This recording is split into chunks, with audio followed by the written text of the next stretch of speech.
our channel. Nandito na naman ulit ako. May share na naman ulit akong panibagong recipe. Pero alam ko po na alam nyo kung paano po ito lutuin. Kasi ito po ay napakasimple lang. Ito talaga kung may birthday or may handaan, ito po ang niluluto. Kasi favorito ko po talaga ito. Kaya ito ang gusto kong i-video natin ngayon. Kasi mayroon na po akong before, may recipe na po ako, mga nauna, yung pansit canton, bisado na pansit canton. Yung birthday din ng asawa ko, meron na rin akong pansit canton bihon or sa Bisaya, bame. So ito, ang lulutuin ko ngayon is sutang bisado. So, ang mga sangkap guys, hindi ko na lang po isa-isahin. Basta ipakita ko na lang at sundan nyo na lang po. Kasi ang main ingredients natin, syempre sutanghon. Ito po gamit ko. Tapos ito lang gagamitin ko guys, yung Baguio pichay kasi mahal po ang repolyo, carrots, sayote, kahit ano po. Pwede naman po na ito lang ihalo mo. Depende po sa inyo kung ano po ang mayroon po kayong available.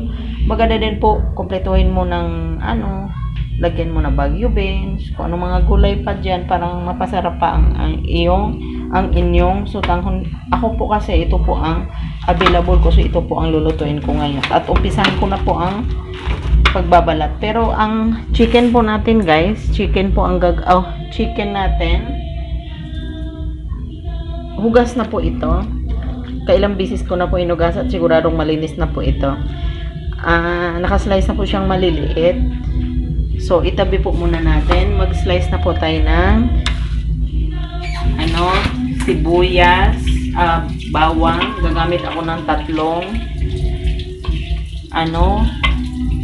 pirasong bawang na maliliit. Tapos, sibuyas, bawas na po yan kasi malaki. Tsaka ito, kalahati lang ilalagay ko po guys yata. Or buo na. Buo na guys. So, upisan ko na po. Gutom na. Takam na kumain ng sutanghon. Favorito ko talagang magluto ng mga ganitong pagkain. At gusto ko talaga.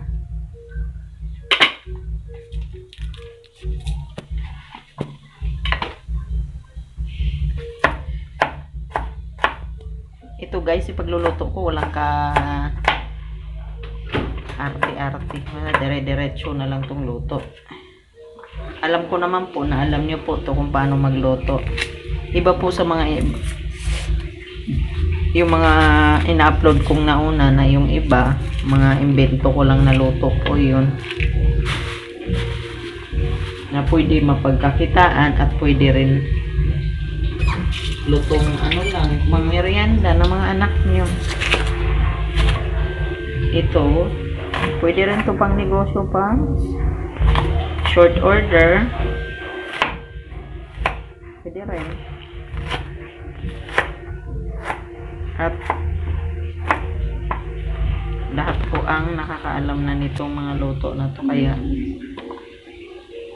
kahit simpleng luto, basta masarap, malinis.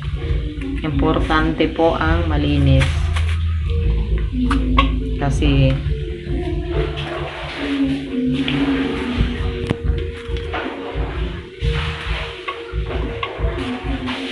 sa pagluluto po, the best po talaga ang kailangang malinis po ang ating niluluto. Medyo naanghang lang ang ating itong nire-ready nating panggisa guys. Sibuyas, bawang, tsaka bell pepper. Kalahati na lang pala. Ang dami pala nito guys. Tipid-tipid. Subuksan ko na po ang kala natin guys. Ito ko parang gisahin na po natin habang prepare po tayo ng gulay. Painitin ang kawali as usual.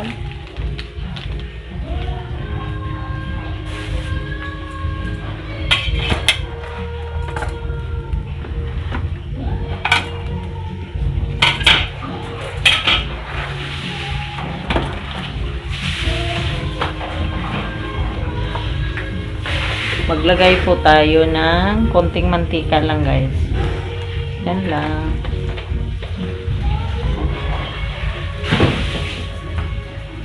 Pasensyahan na yung background guys. Medyo may medyo maingay kasi may kantahan po.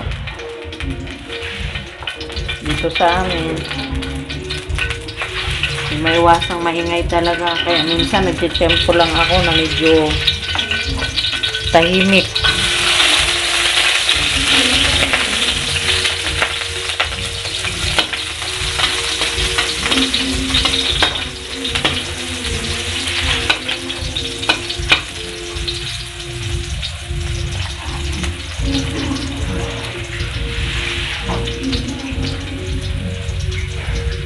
Ayan. Sibuyas.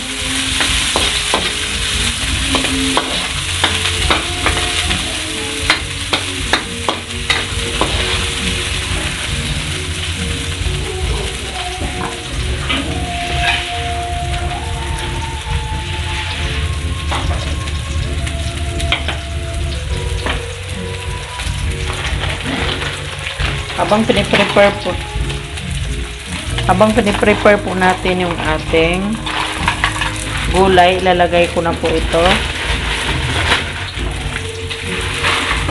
Ibabad po natin siya, sandali lang po. Hindi lang po yung over na babad natin ng tubig kasi magiging po siya, malasa. Madali pong para lang hindi tayo mahirapan mamaya pag pero hindi naman yata mahaba. Mahaba pa rin. Sunog na natin.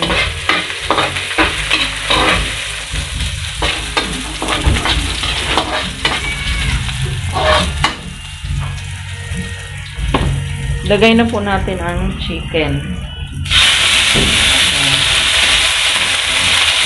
Parang dami yata.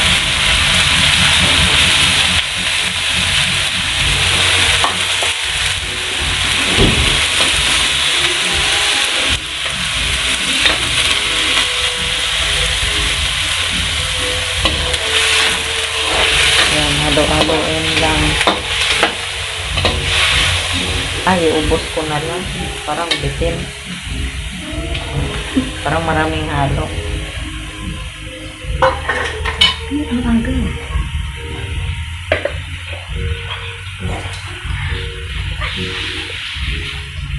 Lagyan ng asin. Takpan muna. Ay, naku be. Naisip.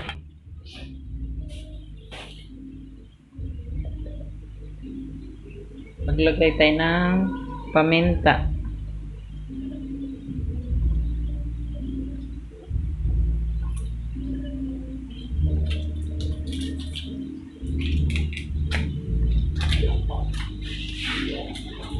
Focus.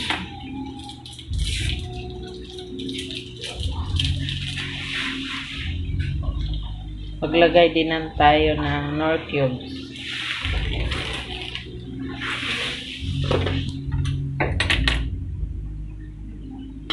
Haluin, takpan ulit.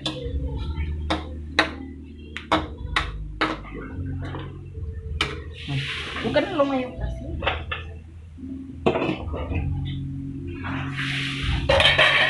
Lagyan po natin ng sabaw.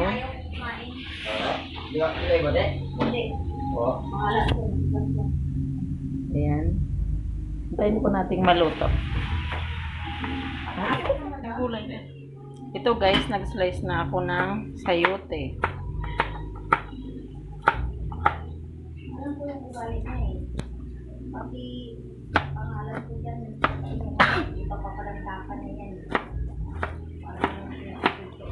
Tama naman naman. Tapos sunod naman kung isunod kong gulay.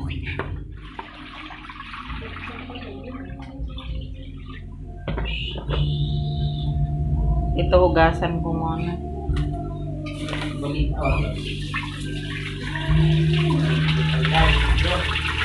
Kinawalan ko yun.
Natin.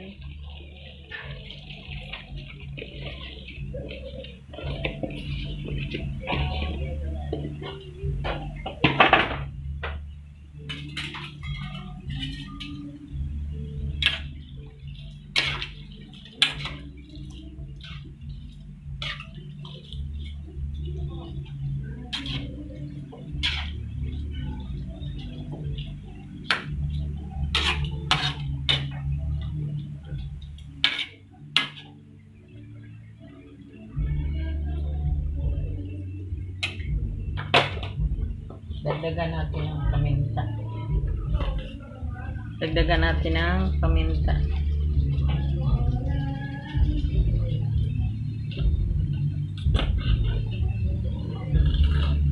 Tsaka Haji Ginesa.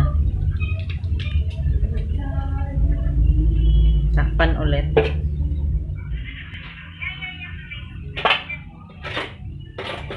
So guys, haluin na natin, luto na to.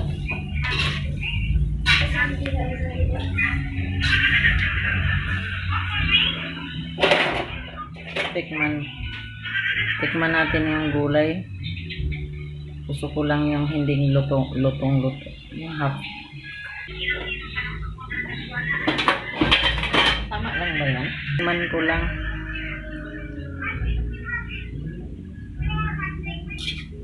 Pagsutan ko talaga magkakadikit-dikit.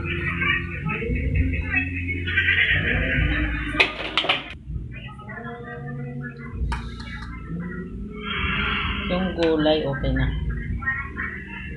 Okay. Patayin na natin.